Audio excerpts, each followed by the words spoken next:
But I'm talking based on practical reality, based on physical findings, based on what I have seen on ground, and based on interaction with those communities.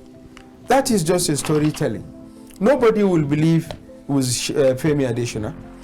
That is just his own opinion, and he is entitled to his own opinion, to write and defend his master. Probably he is trying to kind of fulfill his errandity, being an errand boy to the president, and errand boy to the presidency, probably trying to have a political space in order to outshine or overshine the President Muhammadu Buhari's activity as far as security is concerned. I want to tell Adesina, I'm inviting him to go along with me. I'm moving with no security. I'm moving with no escort. I want to invite him so that myself and him can go and let him join me to those locations where he said that the people there have a story to tell. And let the public see myself and him with my camera and his own camera being snapshot and being covered in those locations. Let me tell you, Gaidam, Monguno, Potoskum, Yusufari, Damaturu itself, Bunyadi, Dambua, Jiri. Let me and him, I will finance our movement. All right. I don't even need anything from him. I will finance our movement as far as he is ready to sleep where I'm sleeping. As far as he is ready, so that we can have proving evidence before the exit of the President Muhammadu Buhari, we can make a presentation before the public. Let's stop deceiving ourselves. It is accepted, and it is acceptable and agreeable that President Muhammadu Buhari have done something, but have not, his enough is not enough.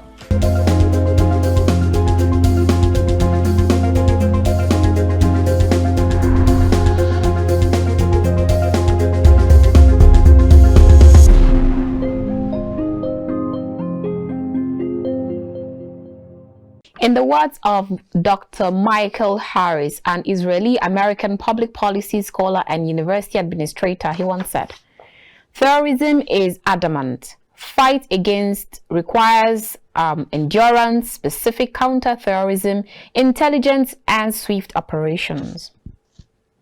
All right, our next quote is from Sasham Ramdas Bhartia. He is an Indian film story writer. He once said, "A combination of effective deterrence and combating terrorism strategies would go in the long run to fight the menace of terrorism." I quite agree with this one. Very warm greetings and welcome to The Conversation. We're reaching you from KAFTAN's television studio here in the nation's capital, Abuja. I am Annabelle Oji. Now you already know what we will be discussing today. We're talking about tackling insecurity in Nigeria. We are looking at trying to find lasting solutions to the Hydra-headed challenge with our guest on the show today, Dr. Yahuza Getso. He is a security, intelligence, and investigation expert. So we'll be looking at insecurity and how much President Muhammadu Buhari's administration has been able to fight insecurity, even though they released their scorecard few days or weeks ago, ticking the right boxes. But then we're asking Nigerians, how far so far? We'll get right into this conversation after this timeout. Join us again.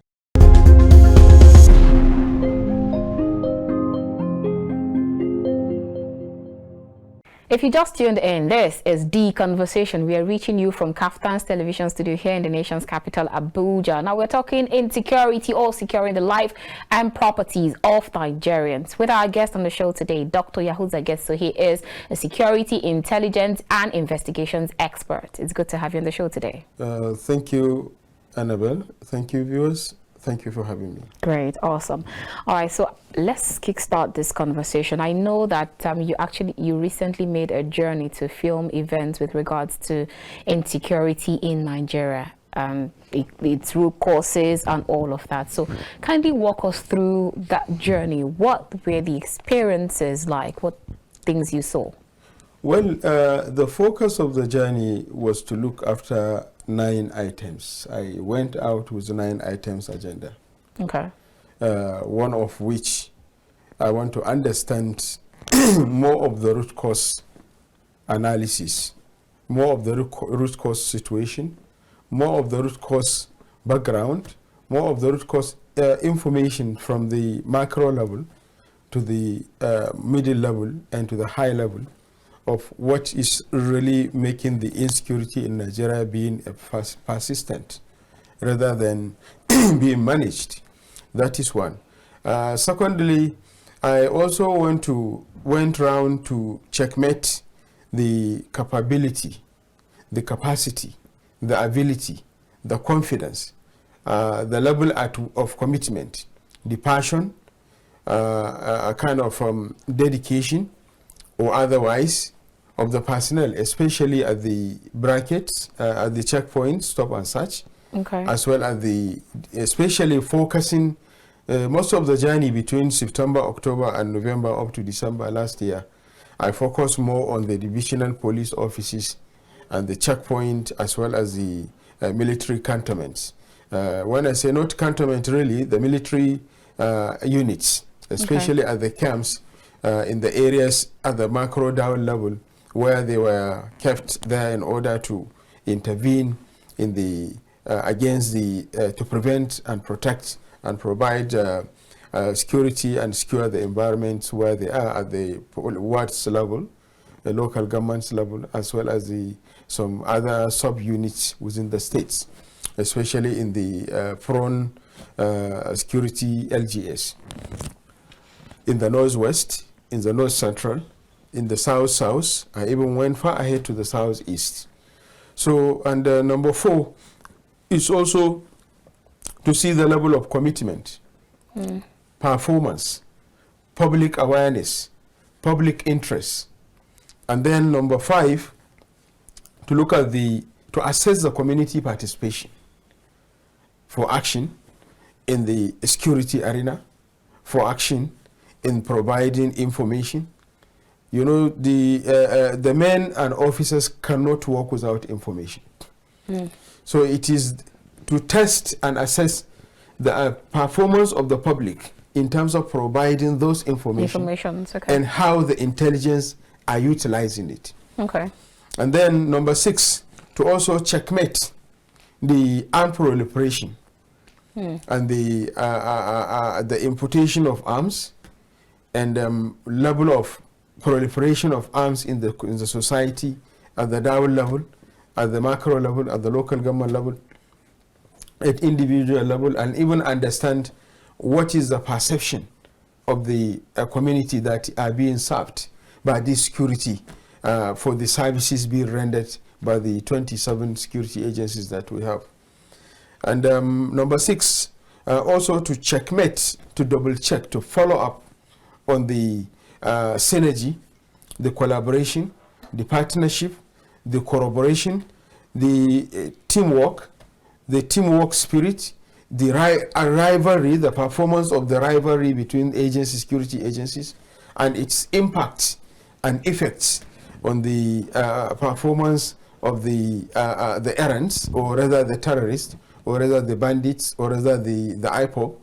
And then to also checkmate, number 7 is to checkmate the banditry activities, to see if at all there are new inversions or new strategies being employed and new measures and models, so that I can improvise, kind of initiate a dialogue procession and a kind of a dialogue conversation and a discussion between the partner agencies, the development, international development, who are interested in those activities of having a dialogue sessions and so on and so forth. So, and number 8, to check the level of corruption, the level of how motorists are being forced to pay a kind of a necessary fee at the checkpoint, and how they are cooperating to the police and others. It's not only police. Okay. Of course, it's not only police. The Interpol are there and they are doing the same. The military are there and they are doing the same. Do military collect? Of course, they do. I thought their trainings mean that they're well disciplined. Of course they do. Of course they do. Their agencies should find a way of strategically going round as I go round, or if they want me to highlight more, they can pass an invitation for a special discussion, a special session where we can sit down and discuss further to analyze and see so that they can see it to themselves. And the immigration themselves also, they're into it. Almost all the civil defense are into it. And you can even say to some extent the level of at which they are doing it is just a matter of whatever you are carrying, including the NDLEA. The NDLEA. Of course, the NDLEA are the one that we've been seeing their activities, how they bust drug cartels. I'm telling you, they are. So some of them are compromising. They also have unscrupulous element. Interesting. Yeah, we are not saying that all the police are corrupt. We are not saying that all the military are corrupt. We are not saying that all the civil defense, immigration, Interpol, and NDLEA are corrupt, or other law enforcement agencies. But they have some bad eggs in the basket. Yeah, even including those Castelia that we have in Kaduna State, the Karota that we have in Kano, the whatever we have in Katsina. I saw whatever we have also in Enugu. I saw them also collecting money. And whatever we have also in the name of vigilante in River State, I saw them collecting money. And in some cases, I even initiated myself. So just to affirm, to be sure that yes, what I'm saying, I have evidence and I have fact to build on it. So that is it, and so on and so forth. So, and number 9, I keep, as I continue to move around, all the state of the northeastern part of the country that I visited, the north central states, the north western state, the northwestern state. The only area I didn't visit, the location, geopolitical zone, is the southwest, which I'm focusing probably immediately after election. I will give the new government 100 days and probably maybe 210 days, so that I can be able to go around based on their policy and their own performance on the security. What exactly is your reason for this investigation? My reasons are 5. 1, to boost my knowledge and morale in terms of what I'm doing. Because what I'm doing, I'm not doing it payable. Nobody is sponsoring me and nobody is paying me. I'm moving with my car, and all the locations I have been moving, I have been carrying passengers from one place to another to drop in one garage, sometimes live at the motor park, sometimes live at the hotel, sometimes live with friends. So just to squeeze and sponsor myself to conduct a thorough investigation so that I can boost the morale of my expertise, to understand the scope and the status quo of what is on ground. That is one. Secondly, to also analyze a kind of harness intelligence to support the government, to support the striking agencies, to support the security agencies, and mobilize community for action, as I also conduct advocacy visits to some of the civil society organizations working in respect to what I'm into. And then at the same time, also conduct advocacy and sensitization through make a clarion call through some of the philanthropists that are accessible, and also visit some of the Emirates, and also visited and provided the feedback of the situation analysis. And also in most of the states where I visited, I also initiated an advocacy visit to the media houses. Some states owned, some federal owned, some private media houses like yours that are operating within range of the locations where I visited. So I conduct advocacy sessions. Sometimes I participate into some of their program in order to conduct a sensitization and mobilization and build the capacity of the intelligence for them to have some of the breath that I have been making will help them in building their memos, building their submissions, and making quite aggressive and sensitive narrative and analysis to the government, so that the government will be aware, and then also find what they could have been using for as an input into the budgetary process in order to make a good submission that will help them in managing the situation. And then number 3 is also to kind of understand the real situation on ground. because I am speaking on behalf of the voiceless. I'm the voice of the voiceless.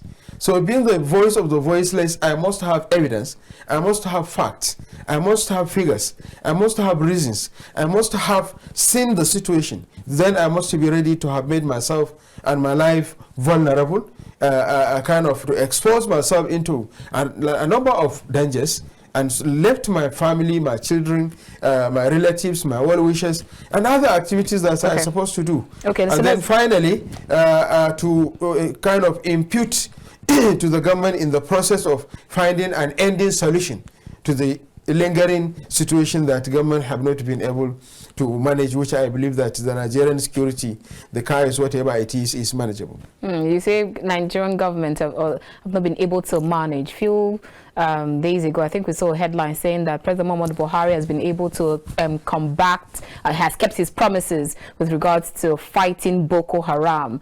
And then it says that Boko Haram have actually been subdued in Nigeria, even though we see all the festering issues. But then I hear you say that there's the issues that is that a the federal political government... statement. Oh, really? Why do you say so? That is a child statement. I really find it very difficult to understand President Muhammadu Buhari to have voted to make such statements. I never expected somebody at the age of 80, somebody in the last 7, 8 years who made mention that I belong to nobody and I belong to everybody. Looking at the current trend of the security challenges, and based on what President Muhammadu Buhari found, made on ground, which he inherited from the other government, for him to have made mention that he has succeeded in addressing the Boko Haram menace, I am really doubtful. That is just a political statement. But then, you know, he made it in a campaign. And you know, during the campaign, these politicians, they put together too much salt, too much Maggi, too much onga, and too much pepper, and so that even if the stew, just what they want is for the stew to have a smell. That's all. But not really to have the taste. But then, and to have the you recall that before now, whenever you're in a gathering and then someone passed beside you or behind you and drops a leather bag, everyone will take off. We're no longer in that situation. Well, so don't you agree? You know, we cannot say that President Muhammadu Buhari have not done anything. But for him to have said that he has fulfilled his promise, that is where the argument is. He has done so much. He had tried in combating some of the security challenges, especially that of Boko Haram. But remember, before the emergence of Buhari administration, the level of participation or activities of the ISWAP, the level of activities and participation of that of banditry in the northwestern part of the country, the number of roads in northwestern Nigeria, northeastern Nigeria, and north central Nigeria that are not motorable, even for generals, the serving generals, the serving brigadiers, the serving colonels, the serving CFs, even with their serene and convoy and whatever, there are some roads that they cannot fly. So you cannot tell me that when even the chief security officers cannot even pass through certain routes comfortably, and you are telling me that you have succeeded. And in a situation whereby 2014, 2015, 2011, and 2007, President Muhammadu Buhari move around, fly around almost all parts of Nigeria by road. So I wonder, as a president, you cannot be able to even move between Damaturu and Fataskum. You cannot be able to move between Damaturu and Gashua.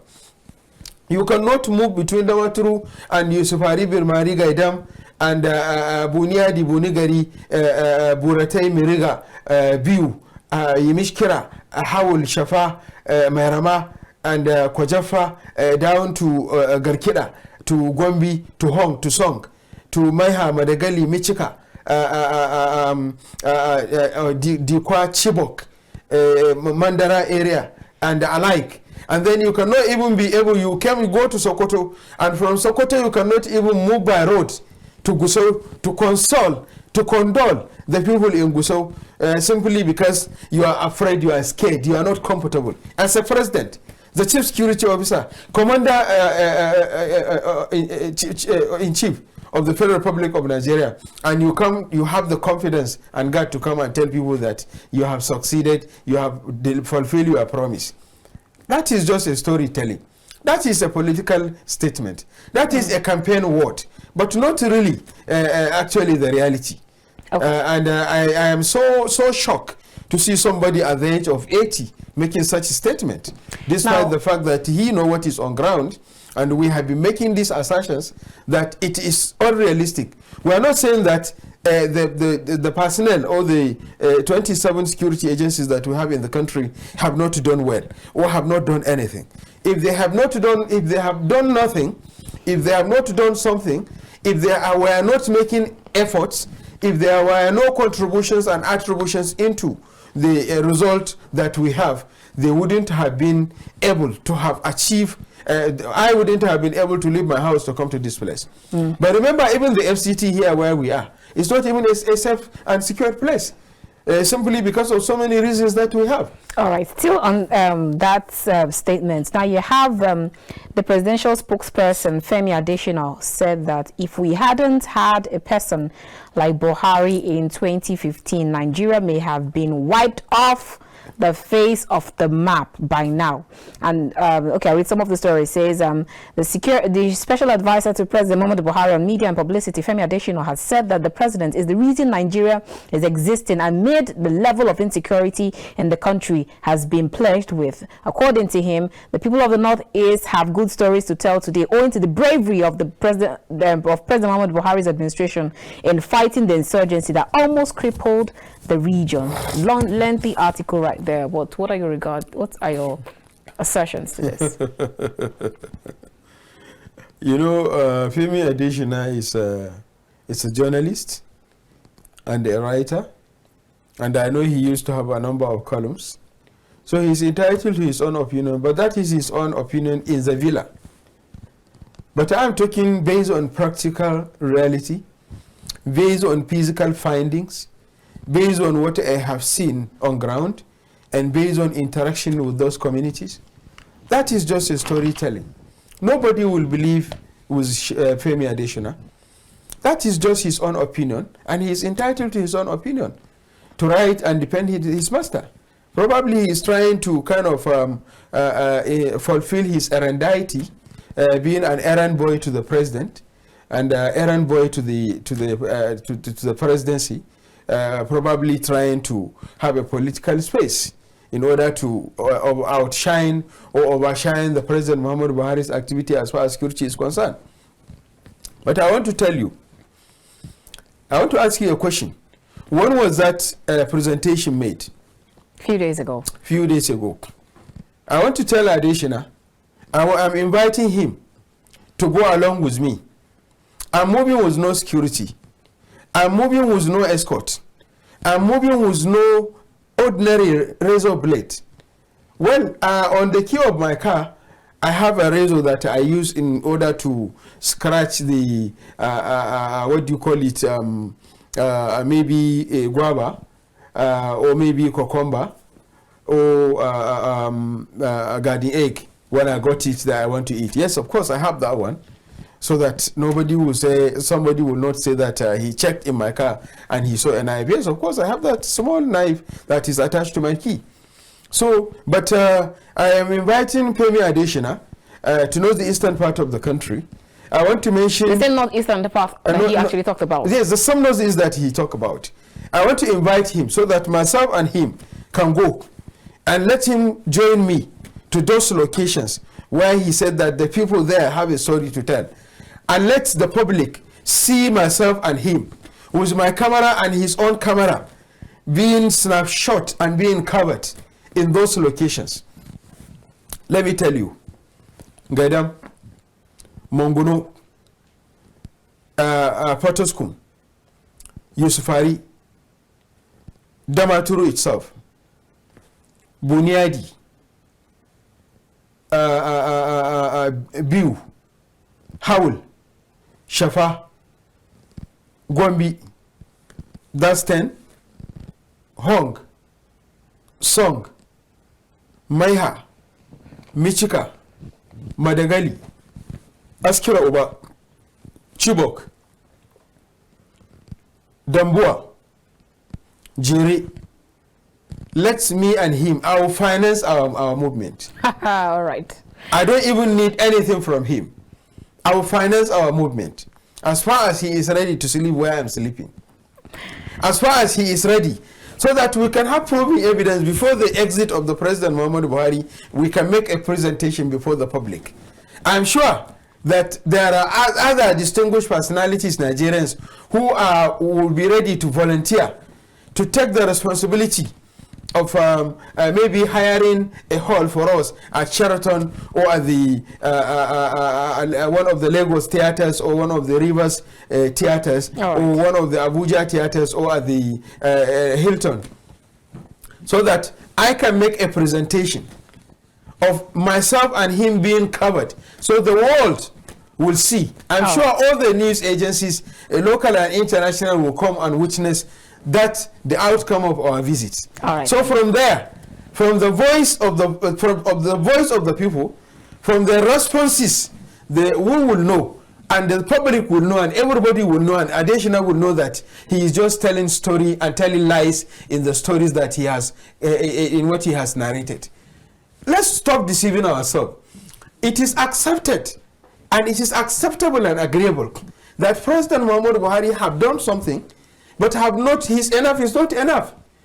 And it is inability to do what he's supposed to do that is making the insecurity to remain, to be bedeviling the northeastern part of the country, and even by extension the north central of the northeast, and also south and southeast. There is something if can be done, definitely this situation will be managed. I believe that if the security agencies and the government is serious, and if the government really have the belief in the constitution and in the rule of law, I want to tell them that I can sit down and design, lest all the security chiefs come. They all know me. I have interfaced with almost all of them. None of them can say that he don't know me, or we have not had an interface with him directly or indirectly in order to discuss the issues, the reality on ground, and the deceitful statement and the political statement that is coming out from them here and there. They all know, from NIA, the DSS, the military, the civil defense, the immigration, the whatever, the defense intelligence, military intelligence, whatever you have, naval intelligence, Air Force intelligence, all of them they know. I have been putting it on ground. Even day before yesterday, even yesterday, there were a couple of number of attacks. I had a report from almost 27 local governments having been attacked by bandits, and in the locations where they can be tracked and easily dealt with.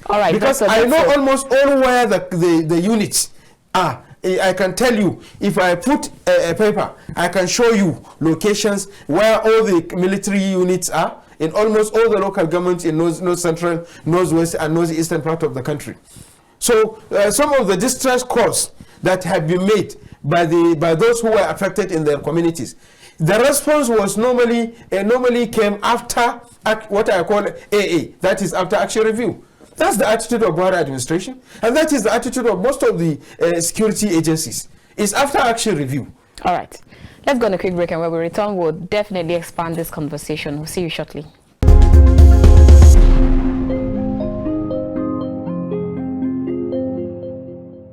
Many of the recruitments is normally who you know, who submit your name, young brother to Mr. A, young brother to Mr. B's wife, young brother to Mr. C girlfriend, the list of the Emirates, the list from the presidency, the list from the permanent secretaries, the list from the ministers, the list from the CPs, the list from the government house, and they all normally submit their touts. So more than 80% of the recruitment, if at all we even make, we even do, even the recent one that we have done, is mostly, we even had a voice of one of the clerics from Kano mentioning very clear that the wife of the DG SSS, she used to be given 100 slots, her own slot 100. That is impunity whenever there is recruitment. So she's begging for the husband through the cleric to please help her increase the number to 150. So I believe if we are doing this recruitment honestly and sincerely and based on merit and based on how it's supposed to be, we have thousands and hundreds of unemployed youth that could have been employed at least minimum of 80 per polling unit. If in a political ward you have 10 polling units, 80 times 10 will give you 8,000.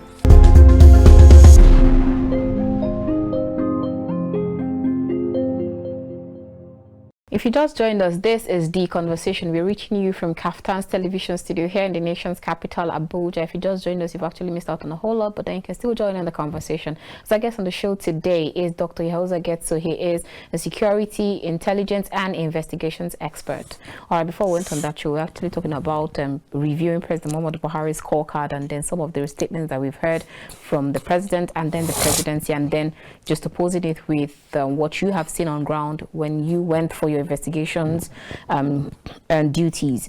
Now, if the president, like you have some presidential candidates that they've actually talked about multi-layer policing to ensure that lives and properties of Nigerians are secured, and that this will actually, according to some legal expert, they say that this will actually have legal backing to meet the constitutional requirements, and also they talked about the integration of traditional rulers to secure communities, religious clerics also. Now, how much will these have any effect in curbing insecurity?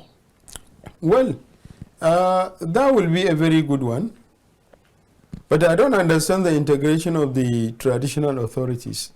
I don't understand really what people mean. The traditional authorities are already integrated into the security. I have my reasons. I have my Probably facts. they're not doing much. I have my evidence. They are doing what they're supposed to do. Only that they have not been taken serious by the government, by the security agencies, by the operations and activities, by making it a kind of a constitutional mandate. It is not really vividly available on the Constitution, a clear demonstration or a clear explanation or description of what they're supposed to do, even though I'm not a legal literate, so let me not speak too much about the Constitution. But going by my expertise, I believe that the traditional authorities, right from the lowest macro level to the micro level, they have been doing the best they can in kind of providing required information in order to deal with the situation. I have my reasons. One, every ward head or village head, what we call the ward head is Mengwa, who is responsible for overseeing the smallest territorial integrity at the macro level, at the lowest level. And then the ward head. The ward head who also oversee a kind of probably 20, 30 village heads. And then the district head or the community leader in some part of the country. And he who oversee the affairs of at least sometimes 10 village heads, 10 ward heads with almost 300 or more than that village heads. So usually there used to be a monthly security review meeting, okay, which is occurring every month under the auspicious supervision and under the authority of the most senior traditional leader at each of the 773 local governments that we have in Nigeria. And I want to tell you that this meeting started long before, since the creation of the local governments. There have been this community policing structure that have been meeting. And I want to tell you who are the participants. The participants used to be the ward heads, some 10 political ward heads, some local government 11 ward heads, some they even have more than that. They call them Lawani in some part of the northeastern part of the country, and even some part of northwestern part of the country. They call them community heads, or community leaders, or tribal leaders in some part of the southeastern part of the country, because I have conducted a number of researches to know the volume and the value at which each and every community used to mention them. That is one. Two, there used to be the presence of the divisional police officer of all the divisional. If in a local government you have 10 divisions, like in some states like Kano, in one local government you can have 3, 4, 5, 6, 7, 8 divisions. Like in Lagos, in one local government in Surulere or Agege or wherever, you can have more than one division. So all the divisional police officers used to be there. Okay. That is 2. And 3, all the LSOs, that is local security officers, the representative of the DSS, who are also at the same rank with the divisional police officers from the DSS. They used to be in attendance. And 4, the civil defense commanders of the local governments. And 5, the immigration commanders at the local government or unit or local government immigration officer. And then 6, the fire brigade used to also be there. And if there is any military unit, the head of that military unit is also used to attend that security meeting. The head of hunters of the local governments and some selected key hunters and forest marshal and other field persons who have passion for security and have been doing one thing or another. And number 9 of the participants is a philanthropist and the union leaders, NURTW, NATO, NUT, civil society coalitions at the local governments, and so on and so forth. In some instances, inclusive of the National Youth Corps, their officer used to be invited in some cases. And in some cases, the head of the NYC Corps, not really the official person, but one of the core members, the leading person at the local government, used to be invited to participate. And money is being attributed from the local government account for the refreshment, not for to finance the meeting. To finance the meeting. So if this meeting is happening, and then all other philanthropists, selected philanthropists, the senior clerics, or the most voiceable clerics of the Christian and the Islamic clerics, they used to also be invited. The imams and the pastors and so on and so forth. And also the other women who have been making impact in the community development, especially those who have Women Marketers Association or Women Traders and so on and so forth. Like Yorubas call it the Yalojas. Yes, so they used to be invited. Okay. So if these are participating and the meeting is not normally holding as the local government chairman also attend the meeting with their vice chairman and the secretaries, as well as the SSU. The SSU are the ones overseeing the affairs of all the security agencies under the auspices of the local government chairman and reporting to the local government, and they are being appointed by the local government chairman. So if you see this composition of these people that I said, and this meeting is taking place every month, every end of the month. They call it monthly review meeting, security review meeting. And by the way, the police authority, especially under the leadership of the present IG, I must salute him. I must commend him for what he has been doing and for how he sits on the subject matter to ensure that all the community policing relation committees have been reactivated at the state, at the local government, and at even down level. All right. Had been kind of reactivated, and they are really active. So that meeting is also being attended by the leadership of the local government. And this PCRC Community Policing Relation Committee meeting is separate. That one is taking place at the local government headquarters, with individuals, personalities, hunters, vigilantes, immigration, police, and whatever in attendance. Okay. Mostly the technical persons, inclusive of formal technical and the non-formal technical. But that one, that is the monthly security review meeting that is taking place on monthly basis and is being financed, is taking place at the district head level. So that is at the traditional leaders level and under his own leadership.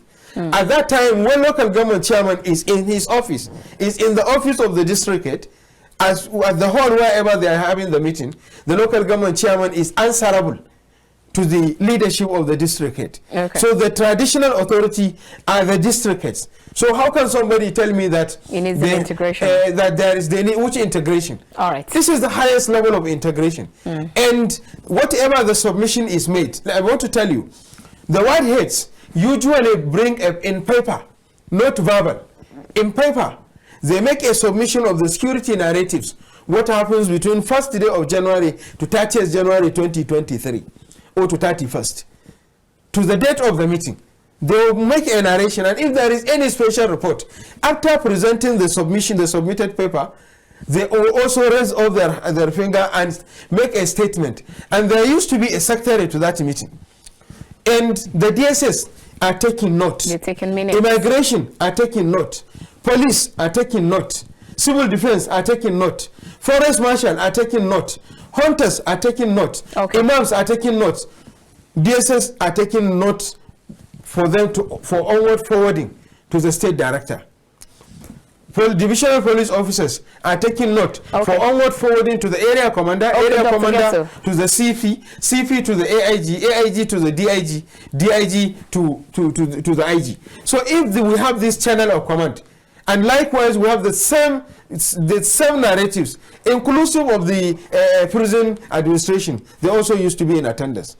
So whatever they extract, the local government officers extracted, is what they put together as the report to make a submission to the state level. All right, and so from state level to the regional level, from regional level to the national level. Dr. Getso, yes.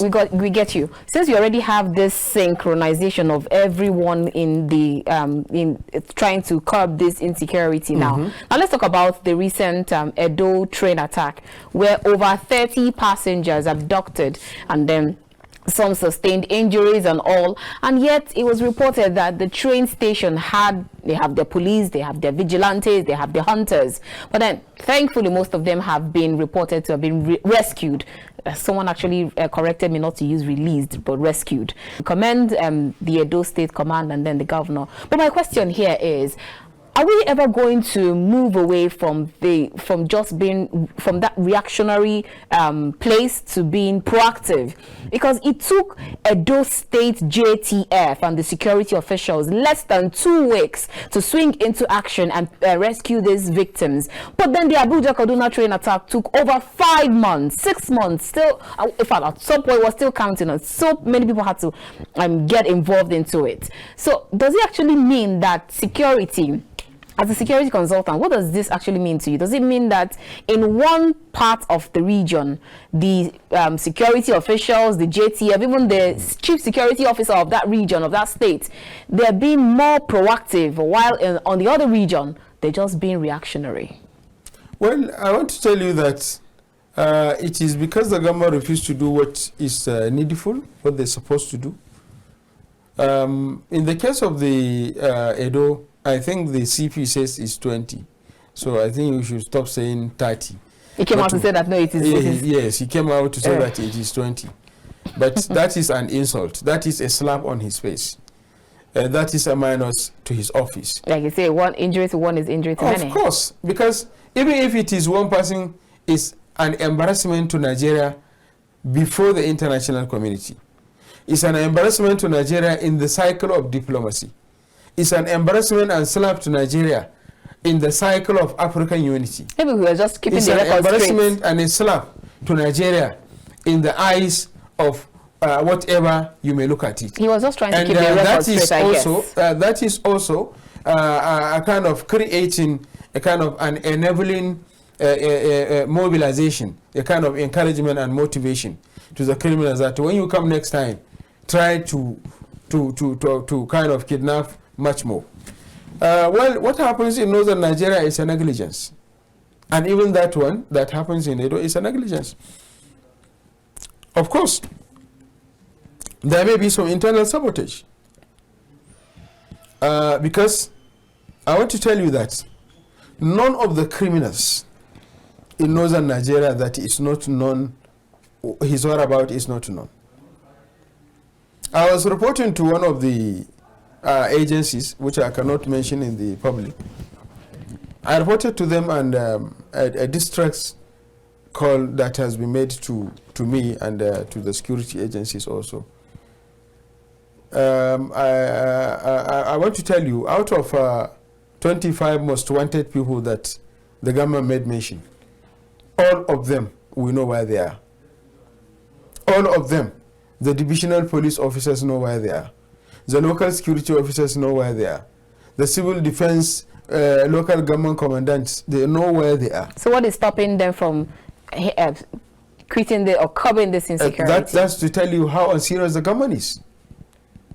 That is to tell you that the government is not really serious. Are you saying the government comes to the TV, to media houses to tell us that they are fighting insecurity, but then they know where the bandits are? Of course they know. None of them can look at my eye and tell me that they don't know where Dankalemi or what do you call him, Adamu Aliru or whatever Shekau boys or whatever, whosoever, that they don't know where they are. They know. So it is inability of the government to do the needful. That is what is making it difficult for people to move around. Even yesterday I told you I had a report of kidnapping from 24 local governments between the north central part of the country and northwestern part of the country. What do you do with this report? Well, immediately I get the report, I pass it to the right authorities. And then what happens? Well, I only have the responsibility, but I don't have the authority. So my responsibility is to provide information and to provide strategical operational guidance. Because I know some of the forest and some of the hard-to-reach terrain and some of the difficult terrain much more than the way the military and the other security agencies knows about it. And then I have a very good knowledge of the connecting belt between one community and another, the unmotorable routes in Africa, not only in Nigeria, in Africa. I can tell you that I have been to almost all parts of Africa. There is no 30 kilometers in Africa that I don't know at least one person. No 30 kilometers. So in all those locations, wherever something happens, I only look at the map. Sometimes I don't even need to look at the map. I just look at the map in my brain and tell them they are attacking so-so community. I got the report, and they have 3 or 5 or 7 or 2 or 1 escape routes. And if they have, like one of the local governments in Katsina, day before yesterday, while they are still cattle. When they are still cattle, I communicated to one agency. I normally report to only one agency now, especially in the last 9 months to almost 1 year, because I only have confidence in them. The other agencies, I lost the trust and confidence on them. So, but those I normally report, I normally tell them, please, I want to tell you, if the attack is at Katempe, I will say you need to make sure that the Kubwa route is cordoned, the route to Guarumpa is cordoned, and they are likely to be frustrated. So they will go along somewhere to the back of Katempe and go through behind the mountain and pass through Buari, Dusa Alhaji and Buari, because in between there are difficult routes that are not motorable. And they know there are ditches somewhere around those areas where they can easily hide themselves. And there are a lot of difficult passage. But then you recall that a few days ago we saw a report saying that Oshafa community, that's around that same Buhari that you talked about, where they were also attacked and then people taken away. Yes, of course. I told you that if I got the information, sometimes I receive the information after the event. But in many cases, I receive the information during the event. So once I receive the information during the event, or sometimes people will say that they have been seen mobilizing themselves at so-so point. So then I can call the relevant agency and advise them and provide information and intelligence that these guys are gathering themselves at so-so place. So these are the so possible communities that they can easily attack. And sometimes I get the hint that they even have a target of wanting to abduct, to kidnap Mr. A, Mr. B, as their target. Maybe he came from the city, or maybe he sold a farm, or maybe he sold finished cultivated products. So the money has been brought to him, and so on and so forth. Or he has traded one of the farmlands and so on. So the money is likely to be brought to him. So they will pick him, kidnap him for the purpose of that money. They will say, even mention the money. So simply because they have informers all over. So those informers provide them with those information. All right. So my own responsibility as a Nigerian and as an expert, and as somebody who is working in collaboration and partnership with all of these security agencies, my own is to provide information. All right. So now my own is to guide, provide operational guidance. My own is to tell them, don't follow this route, follow this route.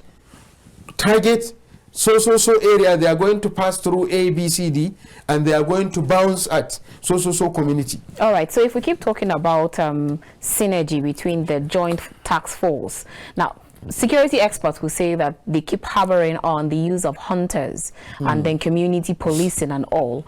But then you still have some of them, you still have their presence in some of these communities. Even the Edo train attack, they still had the presence of the regular police, the community police, and then the hunters, the vigilantes. But yet all of this still happened. So was it that at some point in some of these communities, they decided to let their guards down? Not really. Some of the challenges we have is the capacity, the type of arms and ammunitions they might have approached the environment. So probably you have 7 or 30 policemen at the Edo train station. And then these guys come in hundreds. Each of them, I mentioned it sometimes, I think to you or someone, I mentioned it at various places, that normally when they came, they used to come with minimum of 5 to 6 AK-47 per person. So they don't normally come in with one AK-47. And they normally have advanced information. Who is there? How many mobile police? How many vigilante? What are they carrying? You understand? Because we don't have tracking and monitoring system that identifies those who are harnessing and mobilizing information and sharing with them. So they know, if you have 100 policemen with one AK-47, 100 of them when they came, they will be coming with a 400 AK-47. Because each of them will have 4 minimum. They put 2 here, they put 2 here, and most of our security personnel, they used to have 1 or 2 magazines. While these bandits and criminals and kidnappers normally arrive with 20 to 30 magazines. All right. So how do you face them? So if they are overpowered, and based on the fact that most of the security personnel have lost the confidence on the governance, on the leadership of their agencies, because many have lost their life, many lost their shoulders, many lost their legs, to the detriment of their effort to protect the country, but because of the laxity and inability of the government and the leadership to take care of them, made it very difficult for others to be more motivated and mobilized, to have the confidence and courage to kind of face the rise of the enemies. So they normally drop their gun and run away. Because when I have only 1 magazine and 1 AK-47, you come with a 4 AK-47 and 40 magazines. How do I face you? All right, Dr. Getso, our time is fast spent. We would like you to just address it, if you can help us, in just few minutes, 2 minutes. Now, if we keep talking about setting up deterrence, you talked about how much there's the trust deficiency between the government and the governed, the citizens and the security officials, some security officials. So if we have to talk about setting deterrence, is it even possible in situations where, because I'm actually looking at all that happened during the Kuje prison attack, all that happened during the Kaduna train attack, and yet no one has been held culpable, even up until day. No heads are yet to roll. Was there even any committee set up to no sack, nothing.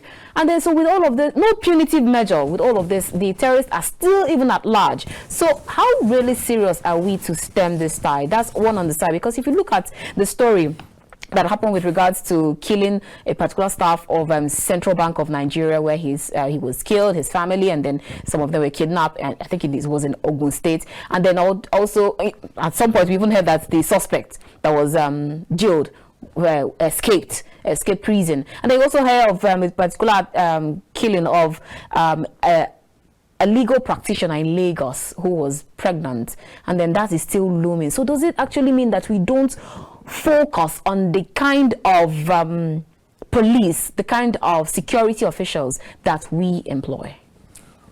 Well, the problem is, you know, in the recent time, in about 25 to 30 years, I have been mentioning this very sad, very disheartening, very touching for how we do recruitment. It is sad. Even recently, the police have made massive recruitment, but during the inauguration, during the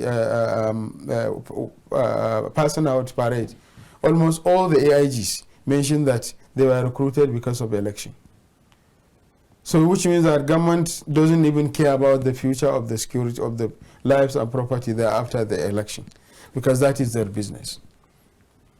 And so, then we also hear that some AIG, CPs, yeah, and IGP would retire very soon. And many of the recruitments is normally who you know, who submit your name, young brother to Mr. A, young brother to Mr. B's wife, young brother to Mr. C girlfriend, the list of the Emirates, the list from the presidency, the list from the permanent secretaries, the list from the ministers, the list from the CPs, the list from the government house, and they all normally submit their touts. So more than 80% of the recruitment, if at all we even make, we even do, even the recent one that we have done, is mostly, we even had a voice of one of the clerics from Kano, mentioning very clear that the wife of the DG SSS, she used to be given 100 slots. Her own slot, 100. That is impunity whenever there is recruitment. So she's begging for the husband through the cleric to please help her increase the number to 150. So I believe if we are doing this recruitment honestly and sincerely and based on merit and based on how it's supposed to be, we have thousands and hundreds of unemployed youths that could have been employed at least minimum of 80 per polling unit. If in a political ward you have 10 polling units, 80 times 10 will give you 8,000. If in a local government you have 10 political ward, 8,000 times 800 times 80 per polling unit times 10 will give you 8,000. 800, sorry. 800 times 10 political ward in a local government will give you 8,000. So if we can pilot this in 770, in 500 out of 773 local government that we have, that could have helped in distributing them among all the sister agencies, all the 27 security agencies, and then even build another special team. At the same time, there is need to have information management system per state and per local government, a unit of its own, whereby each and every person must have an identity to be identified in getting whatever social services that is required, be it education, health, water resource, and whatever, and what have you.